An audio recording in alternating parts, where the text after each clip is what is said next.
Eh bien, me voici avec Sandy Servant. Bonjour Sandy, ça va bien? Bonjour, oui, ça va très très bien par cette belle journée d'été. Alors Sandy, vous êtes organisatrice du bel événement qui a lieu actuellement. Il était une feuille ici au sein de la forêt de Bercé.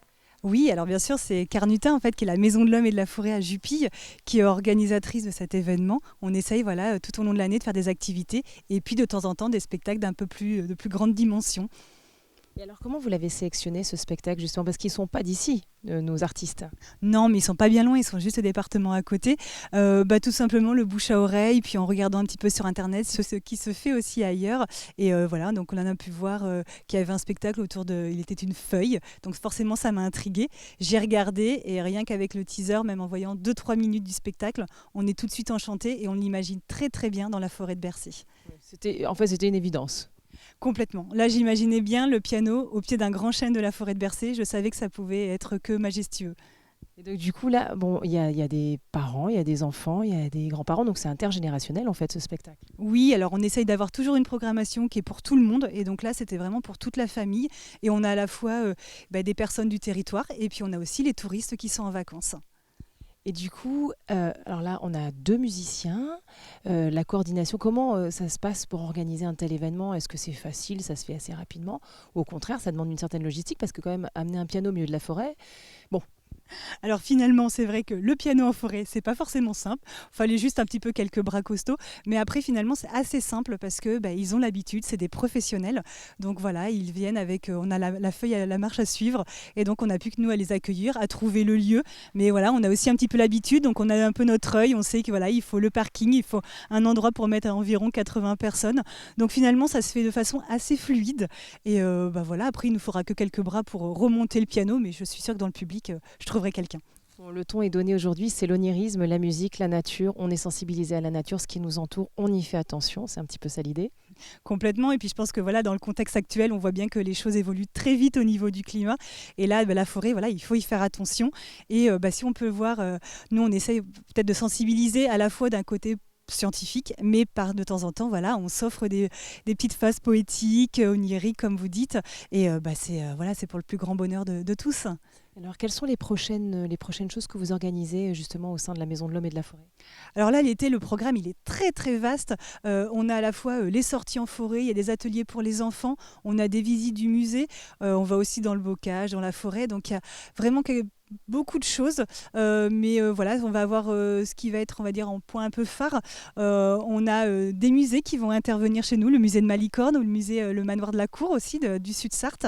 Et puis, on a une prestataire qui va venir faire une technique d'impression de feuilles et de fleurs sur tissu. Donc voilà, les enfants vont pouvoir repartir avec des créations.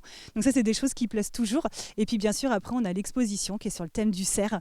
Donc voilà, animal emblématique de la forêt de Bercé, donc là, qui va être là pour toute la saison. Donc, si on veut retrouver toutes les informations, les horaires d'ouverture, les jours, ça se passe sur... Sur www.carnuta.fr, un petit coup de fil ou sur Facebook, on nous trouve. Et on demande Sandy Servant si jamais on a besoin de plus d'informations. Elle est charmante, elle sait tout. Merci beaucoup Sandy. Place au concert. Merci. Place aux petits chants et aux petites notes en forêt. À l'onirisme en forêt. On est content. Alors, je suis à présent avec Camille Guérard, violoncelliste, ça, et Christopher Lacassagne, donc pianiste. Alors, présentez-vous un petit peu à nos téléspectateurs pour savoir qui vous êtes. Eh bien, vous l'avez très bien dit. Je suis Camille Guérard, violoncelliste pour la compagnie Quart de Soupir, avec laquelle nous allons faire ce spectacle Il était une feuille tout à l'heure, dans la forêt de Bercé. Et donc vous allez me dire exactement la même chose. Je suis Christopher Lacassagne. Ben voilà, Christopher Lacassagne, pianiste, compositeur aussi des musiques de ce spectacle et conteur aussi dans ce spectacle. Alors en parlant de ce spectacle que vous allez produire, Il était une feuille, ce spectacle a été conçu spécifiquement pour l'extérieur ? Oui, c'était un spectacle qui a été conçu pour la forêt. On avait envie de jouer en nature, on a juste besoin d'avoir des arbres et de la nature autour de nous. Alors du coup, j'imagine que vous devez vous adapter à Dame Nature, justement.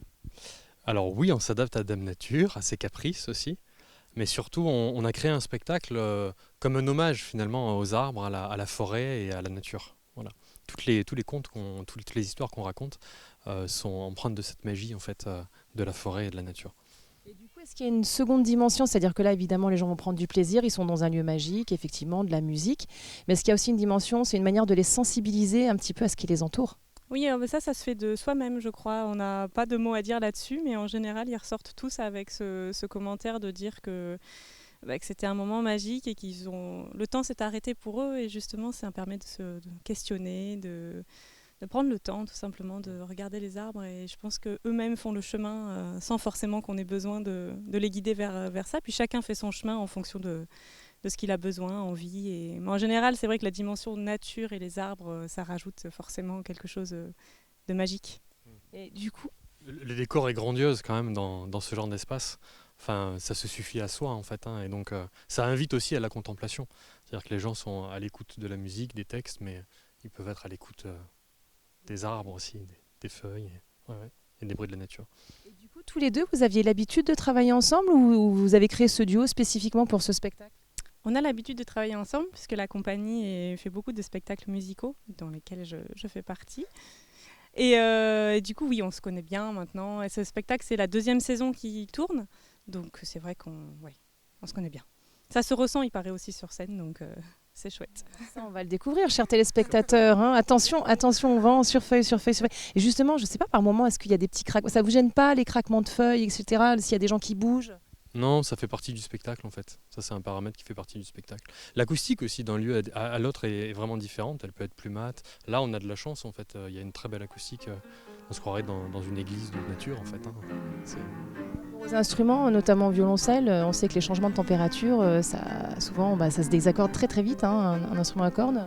Oui, c'est vrai, mais il est sage, mon violoncelle. Je l'accorde en début et en général, j'ai pas trop besoin de le réaccorder. Je peux faire des fois quand il raconte ses histoires. Discrètement, je vérifie l'accord, mais globalement, ça va.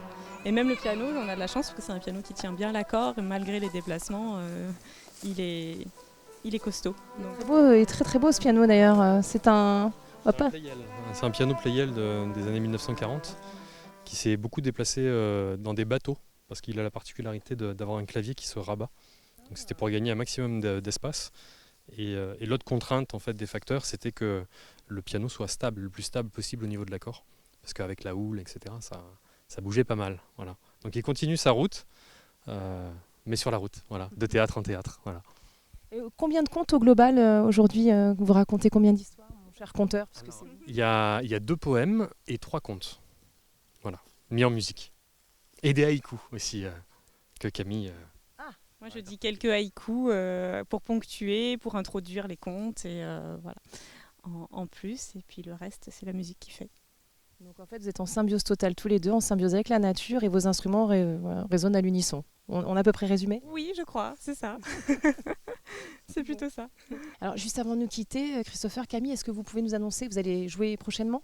Oui, alors on va jouer le 3 août à Montrichard, à l'hôtel Defia, le 14 août à la commanderie d'Arville, le 20 août sur les berges du Cher à Azé-sur-Cher et également dans le cadre du festival Rue des Arts à Beaulieu-les-Loches, le 21 à nouveau dans le cadre du festival Rue des Arts à Beaulieu-les-Loches et le 23 août à Angers, dans les jardins du musée Jean Lursa.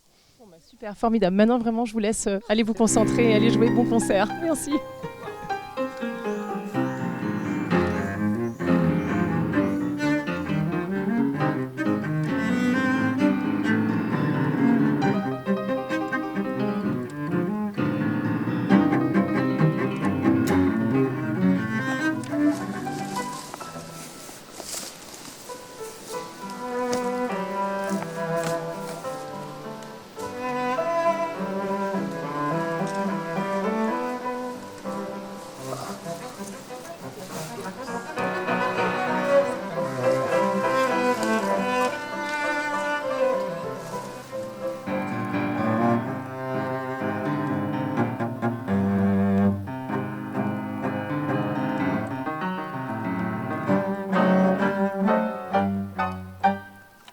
Et bien voilà, on les laisse à leur concert. L'émission est finie. J'ai pas du tout envie de vous quitter, mais toutes les bonnes choses ont une fin.